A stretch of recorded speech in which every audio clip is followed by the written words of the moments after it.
Bom, boa noite a todos. Esse horário é injusto, né? Eu espero não cansá-los muito. Conselheiro, muito obrigado, viu? Parabéns pelo evento, excelente evento. E dizer que todos da sua equipe trataram a gente com muita educação, com muita gentileza, com muita cordialidade. Então, meu agradecimento a todos aqui da TV também, sempre com muita gentileza, muito obrigado. Obrigado, deputado. Sempre um prazer rever a Maureen, minha querida. Tiago, prazer. Bom, tem apresentação, tem um passador? Obrigado. Bom, a Maureen já falou... Obrigado. Como é que eu passo aqui? É só apertar aqui, tá bom. A Maureen já falou muito do que eu ia falar, então eu vim aqui só para dizer oi, tudo bem, como é que vai, boa noite. Dizer que é um prazer enorme, primeiro, ouvir um professor de história, né? Segundo, estar aqui, tenho sempre muitos amigos, encontro ex-alunos, colegas, é sempre um prazer muito grande mesmo vir aqui. Apesar do calor, né? Eu saí de Minas, estava frio demais, eu moro em Nova Lima. Eu estava dizendo no almoço aqui para os meus amigos que de noite faz uns 8 graus, né? De manhã você sai cedo, sai 6 graus, você chega aqui e está quente, né? Mas quente como o povo cuiabano. Bom, eu acho que antes de falar, e eu vou trazer aqui um pouquinho sobre um pouco o que a Maureen disse, mas eu acho que antes, e aí pegando um pouquinho a fala do deputado, e tem a ver com esse painel, eu acho que primeiro vale a pena a gente falar um pouquinho sobre licenciamento, e pegar essa fala que a Maureen também trouxe, da segurança jurídica do licenciamento, né, que é uma coisa que a gente fala com alguma frequência. Porque, primeiro é importante a gente dizer que exercer ou desenvolver atividades humanas impõe impactos. Infelizmente, não dá para que a gente tenha um nível de desenvolvimento, de gerar riqueza, sem gerar impacto. Não tem jeito, infelizmente. É claro que isso não é uma desculpa para que a gente aceite as coisas de uma forma para além do que a lei estabelece, mas é entender que a vida humana na Terra impõe impactos. E o que a Constituição fez, diferente do que eventualmente a gente possa acreditar, ela não estabeleceu hierarquia entre direitos e garantias fundamentais. Não existe na Constituição um direito sobre o outro, por mais relevante que ele seja, mas o que eles devem existir é em harmonia. Então, quando eu digo, por exemplo, quando a Constituição estabelece que o direito ao meio ambiente ecologicamente equilibrado é um direito fundamental da pessoa humana, e o faz lá no 225, e esse entendimento, inclusive, de ser um direito fundamental é para entendê-lo como um direito, como se ele estivesse no artigo 5º da Constituição, e a consequência direta disso é que não pode haver, nem por emenda constitucional, uma lei que exclua, que anule o direito ao meio ambiente. Bom, pode haver mudanças, e esse assunto até foi no Supremo, e eu não vou falar aqui sobre vedação retrocesso, porque isso dá muita discussão, mas, na única vez que o Supremo decidiu sobre essa matéria de forma colegiada, entendeu que sim, era possível reduzir, e aqui, obviamente, não há nenhuma defesa minha de um jeito ou de outro, mas o meu ponto é sempre jurídico. Entendeu que sim, era possível alterar o que não é, por força do que estabelece o artigo 60 da Constituição, o que não é possível é ter uma lei que anula, que exclua o núcleo essencial daquele direito fundamental, como o direito ao meio ambiente ecologicamente equilibrado. Mas nós temos inúmeros outros direitos na Constituição, que gozam também do mesmo status constitucional. Bom, mas como é que faz, então, quando eu tenho esse conflito? Bom, a gente tem várias formas. Tem aí, pegando Ronald Dworkin, por exemplo, a forma de ponderação. Então, quando eu falo de princípios em aparente conflito, eu não devo subjugar um integralmente, devo mantê-los dentro do possível, para que aquele, no caso concreto, de maior peso e importância, tenha maior valor, tenha maior proteção em relação àquele de menor peso e importância. Por que eu estou dizendo isso?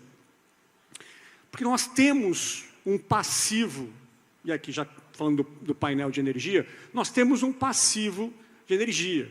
Hoje, nós temos cerca de 300, aliás, não sei se é hoje, esse dado, só me engano, é de 2019, 300 mil unidades consumidoras no Brasil que não tem luz nenhuma, zero. Isso em torno de mais de 1 milhão de pessoas que, portanto, estão sem luz. E é difícil para a gente que vive com luz há muito tempo imaginar um mundo sem luz, né? Para tudo, né? O deputado trouxe o exemplo da pesca, que não tinha como fazer gelo, mas amplia isso para vários, porque uma coisa é a gente nunca ter, a outra é a gente ter e perder, né? Por isso tem vários programas do governo, um deles é o programa Luz para Todos, com esse objetivo de levar luz. Bom, dito isso, cabe à União estabelecer as diversas formas de geração de energia. Eu vou muito rapidamente aqui falar com vocês que, assim, quando a gente fala do sistema elétrico brasileiro, e aqui o Thiago vai poder falar isso muito melhor do que eu, mas quando a gente fala do sistema elétrico brasileiro, a gente tem a geração, tem aqui, opa, deixa eu voltar, tem pointer aqui? Não, não. Mas quando a gente fala de geração, a gente tem várias formas, obviamente, de geração. Depois a gente tem a linha de transmissão que vai pegar, de forma muito rudimentar, né? Pegar essa energia gerada, vai encaminhar para uma subestação e depois, através dessas linhas de distribuição, até próximo dos centros consumidores. Então, a gente tem a geração, a transmissão, a distribuição e a comercialização de energia elétrica. Bom, mas o deputado trouxe um caso que foi julgado recentemente no Supremo sobre uma lei estadual. E aí eu quero pegar o gancho desse julgado com o que a Maureen falou sobre segurança jurídica. Por que a Maureen trouxe que precisamos para o licenciamento segurança jurídica? Porque se tem uma coisa que não interessa apenas ao empreendedor, mas interessa à sociedade, é que as regras que estejam estabelecidas, elas tenham previsibilidade. Que nós todos saibamos o que a gente pode esperar da lei, quais são essas regras e quais são as suas consequências. O que mais traz,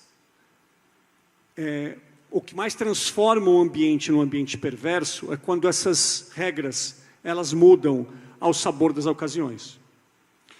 E nós temos diversos exemplos, porque um dos motivos é que competência na Constituição é um dos assuntos mais espinhosos que existem. O que é competência do ponto de vista da Constituição? A Constituição estabelece quem pode o que em função da matéria. Então a gente tem competência exclusiva, a gente tem competência privativa, a gente tem competência concorrente, a gente tem competência comum. Explico. Competência comum para proteger o meio ambiente. Artigo 23, incisos 6º e 7º da Constituição. O que diz a Constituição? Todos os entes federativos podem proteger o meio ambiente. Quando ela diz todos, ela nunca disse todo mundo ao mesmo tempo, ainda que por muito tempo a gente tenha imaginado isso, mas ainda que tardiamente veio uma lei complementar, que é a LC 140 de 2011, que estabeleceu que cabe o licenciamento no único nível de competência. Ou seja, apesar de todos os entes, municípios, estados, União, Distrito Federal, poderem atuar na defesa do meio ambiente, como, entre outras coisas, licenciar a atividade, apenas um órgão ambiental é competente para licenciar o mesmo projeto e os demais se manifestam de forma não vinculante. Nós temos a competência concorrente, e esse é um ponto relevante, inclusive para a decisão do Supremo, que é o artigo 24. E o que diz a competência concorrente? A União estabelece normas gerais, também em matéria ambiental nos incisos 6º e 7º, e os estados e municípios complementam a legislação federal naquilo que lhe for particular. Mas tem um detalhe importante. Na ausência de lei geral, ou seja, na ausência de lei federal, o Estado legisla de forma plena. E esse é um ponto, inclusive, que diversos estados, inclusive recentemente, sofreram com declarações de inconstitucionalidade de suas leis estaduais, inclusive Mato Grosso. Mas nós tivemos na Bahia, nós tivemos no Amapá, de legislações que tratam do licenciamento. Por quê? Porque nós não temos uma lei geral que trata do licenciamento. A lei geral está há 17 anos no Congresso, foi aprovada na Câmara e foi para o Senado, que é a Lei Geral do Licenciamento Ambiental. Nós não temos essa lei ainda. O que nós temos são resoluções do Conselho Nacional do Meio Ambiente, ou seja, normas infralegais, mas o que tem entendido o Supremo é que mesmo na ausência de uma lei, as normas do CONAMA serviriam como base. Dito isso, nós temos a competência privativa, que, entre outras coisas, define que cabe privativamente, ou seja, apenas à União, legislar sobre vários aspectos, como sobre direito penal, sobre direito civil, sobre direito de energia e sobre mineração, jazidas e minas. Então, quando o Supremo se debruçou em relação à lei, qual é o ponto aqui? Essa não é a única lei que foi para o Supremo discutir questões como essa. E não tem uma decisão única. Em algumas se privilegiou a competência do Estado para legislar sobre proteção ambiental, em outras se privilegiou a competência privativa, como foi este caso agora que o deputado trouxe. Ou seja, entendeu o Supremo que não poderia o Estado invadir uma competência que é privativa da União para legislar sobre energia. Não, mas não pode o Estado legislar sobre proteção ambiental? Claro que pode, como eu disse, artigo 24 da Constituição. Mas, se, disse o Supremo, não só para esse caso, mas para outros casos, não pode o Estado impedir ou legislar proibindo a atividade de energia ou de mineração, por exemplo. Nós temos várias leis municipais e estaduais que proíbem a atividade de mineração no seu município ou em alguma parte do seu município. E entendeu o Supremo que seria inconstitucional por violar essa competência que seria privativa da União para legislar sobre. Então, o resumo dessa ópera é que a forma como a Constituição foi construída faz com que muitas vezes a gente tenha decisões que trazem insegurança. Porque o melhor dos mundos é que a gente tivesse regras e que todo mundo sabe que elas são e a gente segue por elas. Então, vou trazer um exemplo aqui do Mato Grosso que me pediram para falar. Na legislação estadual do Mato Grosso, dizia que os empreendimentos de geração de energia acima de 30 megawatts dependem de EIA-RIMA. O que é EIA-RIMA? Estudo de impacto ambiental e relatório de impacto ao meio ambiente, que cabe para que tipo de empreendimento de significativo impacto ambiental, como estabelece o 225, parágrafo 1º, inciso 4º da Constituição. Por que esse dispositivo foi declarado inconstitucional pelo Supremo? Porque tem uma resolução do Conselho Nacional do Meio Ambiente, que é número 1 de 86, que estabelece que os empreendimentos acima de 10 megawatts estão sujeitos ao EIA-RIMA e a legislação do Estado diz que é acima de 30.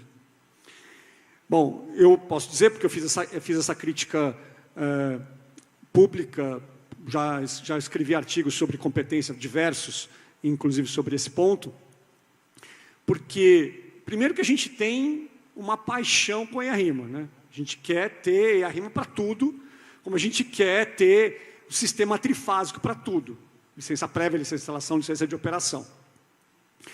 Mas EIA-RIMA cabe, como eu acabei de dizer, por expressa disposição constitucional, apenas e tão somente para os empreendimentos de significativo impacto ambiental. Significa dizer que aqueles que não são de significativo, caberá um outro tipo de estudo, do qual EIA-RIMA é uma espécie. Avaliação de impacto ambiental, AIA, é o gênero do qual é a rima espécie.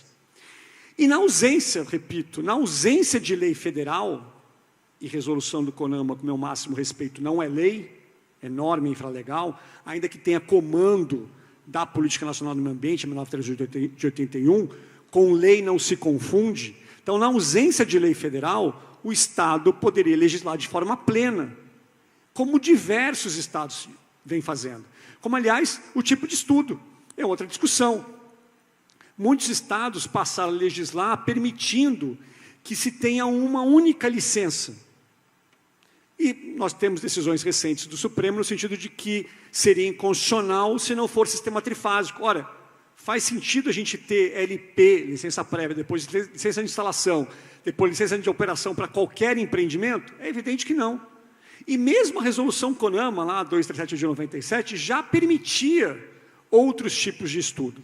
Então, eu acho que isso se junta com diversas outras questões que contribuem para que a gente tenha um ambiente inseguro. Isso, como eu disse, é muito ruim. E é ruim, especialmente para os técnicos.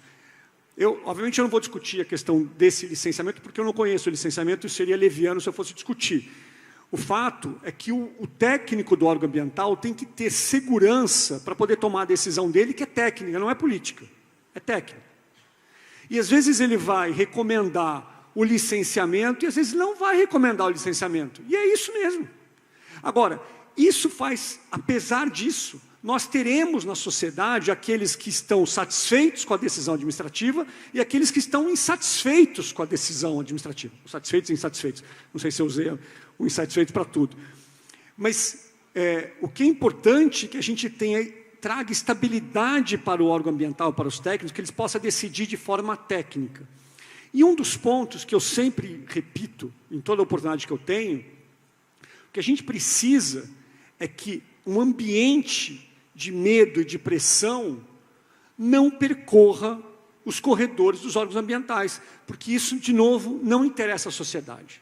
Quando a gente tem ameaças, olha, ou você caminha assim, ou vai responder por crime ambiental, vamos lembrar, porque o artigo 67 da 9605 de 98, que é a Lei dos Crimes e Infrações Administrativas Ambientais, diz que é crime conceder licença ou autorização em desacordo com as normas ambientais. E o parágrafo único diz que admite a modalidade culposa, ou seja, mesmo quando ele não queria conceder licença, mas o fez de forma descuidada, pode responder criminalmente. Olha, num país em que a gente tem uma profusão de normas, milhares de normas, inclusive infralegais, você tem uma interpretação diferente.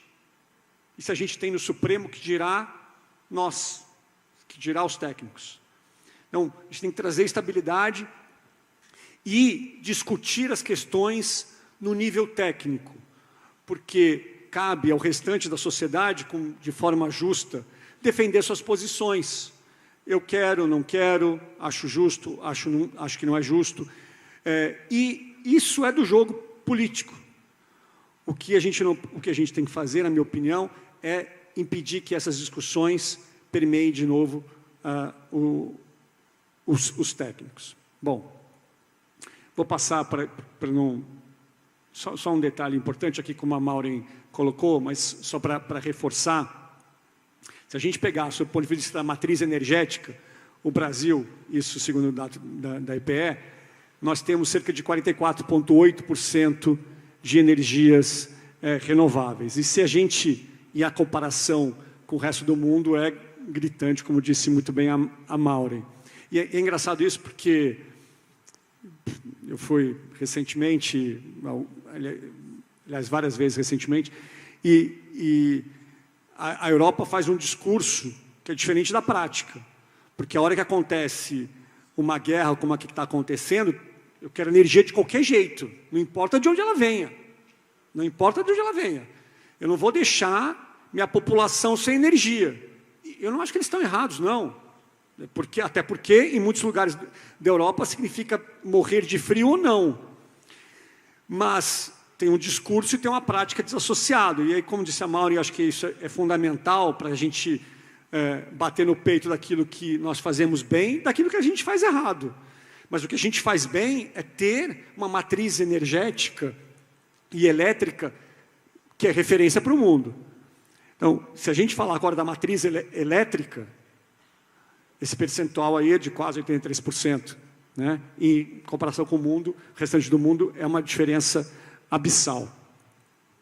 Bom, como eu disse, a gente tem aí esse dado de 2019, cerca de 300 mil domicílios ainda sem acesso à energia elétrica, o que eu tinha falado 1 milhão, mas cerca de 2 milhões de pessoas sem acesso a esse serviço básico. E aqui só um detalhe, eu tenho que falar sobre isso, porque eu não diria que é o discurso injusto, porque é difícil a gente ter uma opinião diferente daquilo que a gente vive. Por mais que a gente tente ser imparcial, é da nossa essência não sermos, porque nós somos fruto das nossas experiências particulares. Então, quando a gente ouve outros falando do Pantanal, como eu estava ouvindo o painel anterior, quem está aqui vai dizer, bom, é injusto, porque você não vive lá com o pantaneiro, que direito você tem de falar? Da mesma forma, a gente tem que ter um pouquinho de humildade quando a gente fala que aquelas pessoas que estão sem energia vão continuar sem energia. Porque a gente tem energia. A gente tem energia. Oi?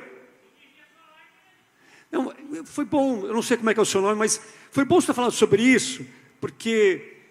E primeiro que eu não estou defendendo nenhum projeto, um ou outro, né? Como eu disse...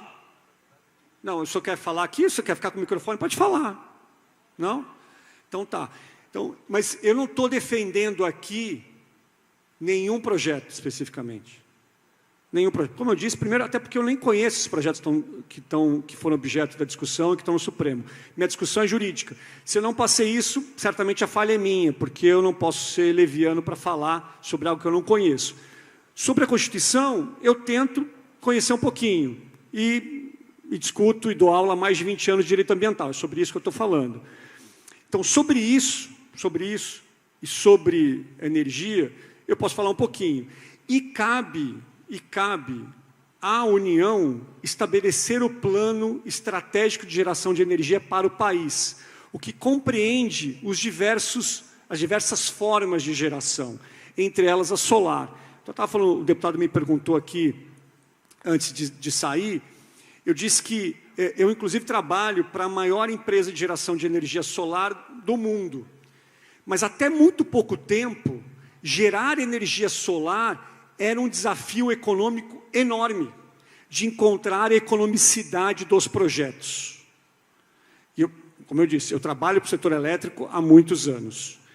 Então, conheço diversos projetos. Eu não estou defendendo, e eu nem sei aqui especificamente, de novo, eu não sou técnico, estou repetindo aquilo que eu ouço. Eu posso, talvez, arriscar um pouquinho no direito. Na parte técnica, eu repito aquilo que eu ouço. Mas o fato é que não dá para, com a melhor das intenções, a gente escolher apenas uma forma de geração de energia elétrica. Porque se fosse assim, nós teríamos no mundo inteiro só energias renováveis. Eu acabei de trazer que a nossa relação, inclusive, com o restante do mundo, a diferença é abissal. É abissal. Né? Bom, então eu acho que eu vou encaminhar, assim, muito rapidamente. Eu acho que nós temos, para a implantação de qualquer tipo de empreendimento de energia, nas diversas formas, né? Na geração, na transmissão, na distribuição, desafios para serem implantados e serem ultrapassados. Qualquer empreendimento de infraestrutura, como são os empreendimentos de energia, eles geram impacto. E, segundo o que estabelece a legislação, né, e vamos lembrar, está lá desde o artigo 10 da Política Nacional do Meio Ambiente, está no artigo 2º, inciso 1 da Lei Complementar 140 de 2011, qualquer empreendimento que cause, ainda que potencialmente danos ao meio ambiente, depende de prévio licenciamento ambiental. Então, todos os impactos negativos devem ser estudados, de modo que, em relação a cada um dos impactos, sejam traçadas medidas de controle, de mitigação e de compensação. Só poderá haver a concessão da licença quando esses impactos negativos forem menores do que os positivos. É isso que estabelece a legislação, que os órgãos ambientais têm o duro desafio de compatibilizar isso na prática, que é dos impactos positivos e negativos. E a ideia do licenciamento é maximizar os positivos e mitigar os negativos. Isso para qualquer tipo de empreendimento. Bom, eu espero que tenha sido minimamente útil e eu estou à disposição caso tenha perguntas. Obrigado.